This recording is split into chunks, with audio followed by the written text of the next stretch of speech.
Hi வீவோஸ், இன்னைக்கான வீடியோவில் என்ன நடக்கலாம்னு சொல்லிட்டு பார்க்கலாம். வீடியோக்குள்ள போகிறதுக்கு முன்னாடி நம்ம சேனலை லைக் அண்ட் சப்ஸ்கிரைப் பண்ணிட்டு கொஞ்சம் சப்போர்ட் பண்ணுங்க. வாங்க இப்போ வீடியோக்குள்ள போகலாம். நம்ம கார்த்தி செம்மையாக மாஸ் பண்ணிட்டு அதான் சொல்லலாம்.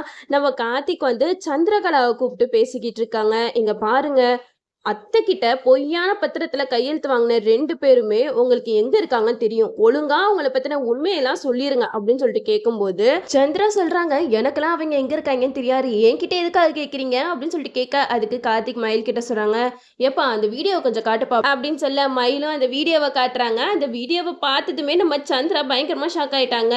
சந்திரா சிவனாடி 2 பேருமே நேருக்கு நேரா பார்த்து பேசுறத நம்ம கார்த்தி வந்து ஆல்ரெடி வீடியோவா ரெக்கார்ட் பண்ணி வச்சிருந்தாங்க. இப்போ அந்த வீடியோவை வச்சு தான் சந்திராவை மிரட்டிட்டு இருக்காங்க. நீங்க மட்டும் உண்மையை சொல்லல, இந்த வீடியோவை அப்படியே சாமுண்டீஸ்வரி அத்தைக்கே அமுச்சு விட்டுருவோம். எப்படி வசதி, நீங்க உண்மையை சொல்லுங்க அப்படின்னு சொல்லிட்டு சந்திரா கிட்ட கேட்குறாங்க. அதுக்கு சந்திரா சொல்றாங்க, எனக்கு அவங்க எங்க இருக்காங்கலாம் தெரியாது, அந்த உண்மை தெரிஞ்சது காளியம்மாக்கு மட்டும்தான் அப்படின்னு சொல்ல, அதுக்கு காத்து சொல்றாங்க, என்ன காளியம்மா நீங்க கேட்டா உண்மையை சொல்ல மாட்டாங்களா, நீங்க உங்களுக்கு போனை போட்டு ஸ்பீக்கர்ல போடுங்க அப்படின்னு சொல்றாங்க. அப்போ காளியம்மாக்கு கால் பண்றாங்க சந்திரா. காளியம்மாவும் அந்த கால் அட்டன் பண்ணி பேசுறாங்க. அப்ப சந்திரா கேக்குறாங்க, அத்தை அந்த 2 பேரும் இப்போ சேஃபா இருக்காங்களா, எங்க இருக்காங்கன்னு தெரியுமா உங்களுக்கு அப்படிங்கிற மாதிரி கேட்கும்போது காளியம்மா சொல்றாங்க, அதை மட்டும் என்கிட்ட கேட்காத மருமகளே, நான் அதை மட்டும் நான் சொல்ல மாட்டேன், அந்த விஷயம் யாருக்குமே தெரிய வேணாம் அப்படிங்கிற மாதிரி சொல்லிடுறாங்க. இதனால கார்த்திக் வந்து யோசிக்கிறாரு, இனிமேட்டு இவங்க கிட்ட கேட்டா வேலைக்கு ஆகாது, நம்மளே களத்துல இறங்க வேண்டியதான் அப்படின்னு சொல்லிட்டு சந்திரா கிட்ட சொல்லிட்டு போறாங்க, இங்க பாருங்க, இனிமேட்டு இந்த குடும்பத்துக்கு ஏதாவது கெடுதல் நினைக்கணும்னு நினைச்சீங்க, அப்புறம் இந்த வீடியோ உங்க அக்காவுக்கு போயிடும், அப்புறம் என்ன நடக்கும் தெரியும்ல அப்படிங்கிற மாதிரி சொல்ல, இதை கேட்ட சந்திரா வந்து பயங்கரமா ஷாக் ஆகி நிக்கிறாங்க. ஏன்னா இந்த வீடியோ மட்டும் சாமுண்டீஸ்வரி கையில போச்சுன்னா அவ்வளவுதான், வீட்டை விட்டே துரத்திடுவா, இனிமேட்டு நம்ம கொஞ்சம் உஷாரா இருக்கணும்ப்பா அப்படின்னு சொல்லிட்டு சந்திராவும் போயிடுறாங்க. இந்த சைடு நம்ம மயில் கார்த்திக் 2 பேருமே சூப்பரா ஒரு பிளான் போடுறாங்க. மயில் வந்து 200 வயசான ஒரு சாமியாரா மாத்திடுறாங்க. அந்த சாமியாரை பாக்குறதுக்காக காளியம்மா வராங்க. சிவனாண்டி கிட்ட சொல்றாங்க, சிவனாண்டி இவரு சும்மா கிடையாதுப்பா, இவர் ரொம்ப சக்தி வாய்ந்தவர், இவரோட வயசு என்ன தெரியுமா, 200 வயசு, இந்த வயசு வரைக்கும் இவர் வாழ்றாருன்னா பாத்துக்கோங்க அப்படின்னு சொல்ல, அதை கேட்ட சிவனாண்டியும், ஆமா அத்தை எல்லாமே ஓகே, இவனை பார்த்தா எங்கேயோ பார்த்த மாதிரி இருக்கே அப்படின்னு சொல்லிக்கிட்டு இருக்காங்க. அந்த தாடி சாமியார் வேஷம் அதெல்லாம் போட்டுட்டு காளியம்மாவை இங்க ஏமாத்திட்டு இருக்காங்க. காளியம்மாவும் அதை நம்பிட்டு மயில் கிட்ட பேசிக்கிட்டு இருக்காங்க.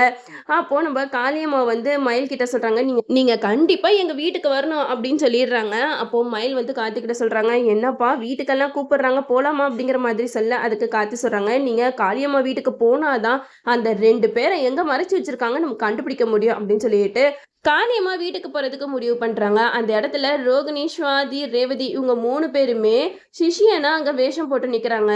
என்னதான் முகத்துல சந்தனம் அது இதுன்னு பூசியிருந்தாலும் அச்சசல அவங்க முகம் வந்து காட்டி கொடுத்துருது.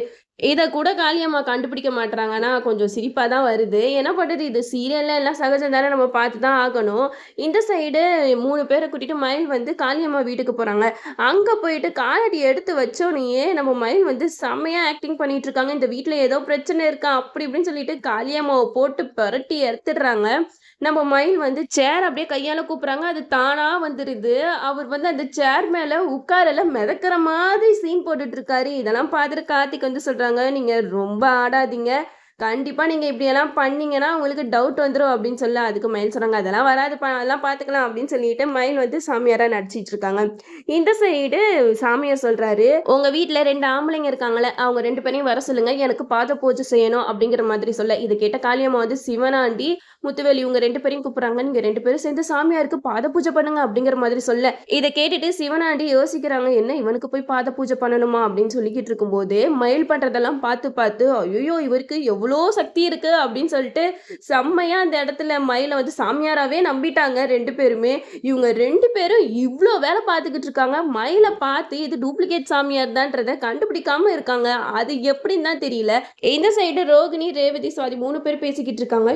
சுவாதி சொல்றாங்க, என்னக்கா இவரை பார்த்தாலே போலி சாமியார்னு எல்லாரும் கண்டுபிடிச்சிருவாங்க, ஆனா இதுங்க என்னன்னா இவர் சாமியாருன்னு முழுசாவே நம்பிடுச்சுங்க, சரியான முட்டாளா இருக்குதுங்களே அப்படின்னு சொல்லிக்கிட்டு இருக்கும்போது ரேவதி சொல்றாங்க, ஆமா சுவாதி, இதுங்க முட்டாளா இருக்க போய் தான் நம்மளால ஜெயிக்க முடியுது, நீ கொஞ்சம் அமைதியா ஏறி அப்படின்னு சொல்லிடுறாங்க.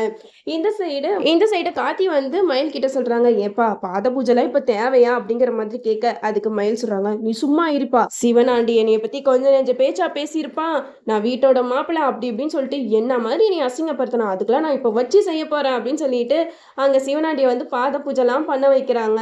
இதெல்லாம் பார்த்துட்டு கார்த்தி சொல்றாங்க, இங்க பாருங்க சாமியாரே, கொஞ்சம் பார்த்து அடக்கி வாசிங்க, இப்படியே போனா அவர் சீக்கிரம் கண்டுபிடிச்சு கண்டுபிடிச்சிருவாரு அப்படின்னு சொல்லிட்டு சொல்லிக்கிட்டு இருக்காங்க. இந்த சைடு மயில் வந்து கார்த்திகிட்ட சொல்றாங்க, நான் பாட்டுக்கு இதுங்கள பூஜை அது இதுன்னு செய்ய சொல்றேன், நீங்க அந்த கேப்ல போயிட்டு அவங்க 2 பேரையும் எங்க மறைச்சு வச்சிருக்காங்கன்னு தேடுங்க அப்படின்னு சொல்லிட்டு மயில் சொல்றாங்க. அப்ப காளியம்மா கிட்ட சொல்றாங்க, இங்க பாருங்க காளியம்மா, இந்த வீட்ல ஒரு பெரிய பிரச்சனை இருக்கு. அதனால நான் குடுக்குற இந்த தீர்த்தத்தை வீடு ஃபுல்லா தெளிச்சா அந்த பிரச்சனை பறந்து ஓடி போயிரும் அப்படிங்கிற மாதிரி சொல்றாங்க. அப்போ அந்த தீர்த்தத்தை ரோகிணி, சுவாதி, ரேவதி 3 பேர் கையிலயும் கொடுத்து வீடு ஃபுல்லா தெளிங்க அப்படின்னு சொல்லிட்டு வீடு ஃபுல்லா தெளிக்க வைக்கிறாங்க. ஒரு ரூமா போய் பாக்குறாங்க. ஆனா எந்த ரூம்லயும் இல்ல. ஒரு ரூம் மட்டும் பூட்டி கிடக்கு. அந்த ரூமை பார்த்தோன்னே கார்த்திக்கு ரொம்ப டவுட் வருது. அப்போ மயில் கிட்ட சொல்றாங்க, ஏன்பா இந்த ரூம் மட்டும் பூட்டி கிடக்கு, ஒருவேளை இதுக்குள்ளதான் இருப்பாங்களோ அப்படின்னு சொல்லிட்டு யோசிக்கும் போது அப்படியே கீழே குனிஞ்சு பாக்குறாங்க. அப்ப 2 நிழல் தெரியுது. இதை வச்சு மயில் வந்து கன்ஃபார்ம் பண்ணிடுறாங்க, எப்பா இங்கதான் இருக்காங்கன்னு இல்ல, இங்கதான் அவங்கள அடைச்சு வச்சிருக்காங்க இந்த காளியம்மா. நம்ம இப்பதான் உண்மையை கண்டுபிடிச்சிட்டோம்ல, அடுத்து என்ன பண்ணலாம்னு யோசிப்பா அப்படிங்கிற மாதிரி சொல்ல, அதுக்கு கார்த்தி சொல்றாங்க, நீ பாட்டுக்கும் வேலையை பாரு, நான் என்ன பண்ணணுமோ பண்ணிட்டு வரேன் அப்படின்னு சொல்லிட்டு கார்த்திக் வந்து சரவணனுக்கு கால் பண்ண போயிடுறாங்க. இந்த மாதிரி பிரச்சனை எல்லாம் நடக்குது அப்படின்னு சொன்னோன்னே நம்ம சரவணனும் கிளம்பி காளியம்மா வீட்டுக்கு வந்துட்டு இருக்காங்க. ஒரு வழியா நம்ம கார்த்திக் வந்து காளியம்மா பண்ண பித்தலாட்டம் எல்லாத்தையுமே கண்டுபிடிச்சு இப்போ போலீஸ்ல ஒப்படைக்க போறாங்க. இப்பதான் காளியம்மா ஜெயில இருந்து வெளியில வந்தாங்க. மறுபடியும் நம்ம கார்த்திக் வந்து அவங்கள ஜெயிலுக்கே அனுப்பிச்சிடுறாங்க. சூப்பரா இருந்துச்சுன்னே சொல்லலாம். கடைசி நேரத்துல போலீஸ் வந்ததுக்கு அப்புறம் மயில் வந்து போலீஸ் அம்மையார் அப்படின்னு தெரிஞ்சிச்சுன்னா கண்டிப்பா சிவனாண்டி ரொம்பவே வருத்தப்படுவாரு. என்னடா நீ போலீஸ் அம்மையாரா வேஷம் போட்டு பாத பூஜை வரைக்கும் பண்ண வச்சிட்டியா, உன்னை நான் சும்மா விட மாட்டேன்டா அப்படின்னு சொல்லிட்டு அவங்க நினைச்சுக்கிட்டு இருப்பாங்க. எது எப்படியோ நம்ம கார்த்திக் வந்து உண்மையை கண்டுபிடிச்சிட்டாரு. இனிமேட் எபிசோட் வேற லெவல்ல போகும். நம்மளும் வெயிட் பண்ணி பார்ப்போம். ஓகே வியூவர்ஸ், இந்த வீடியோ உங்களுக்கு பிடிச்சிருந்தா லைக் பண்ணுங்க, மறக்காம நம்ம சேனலை சப்ஸ்கிரைப் பண்ணிருங்க.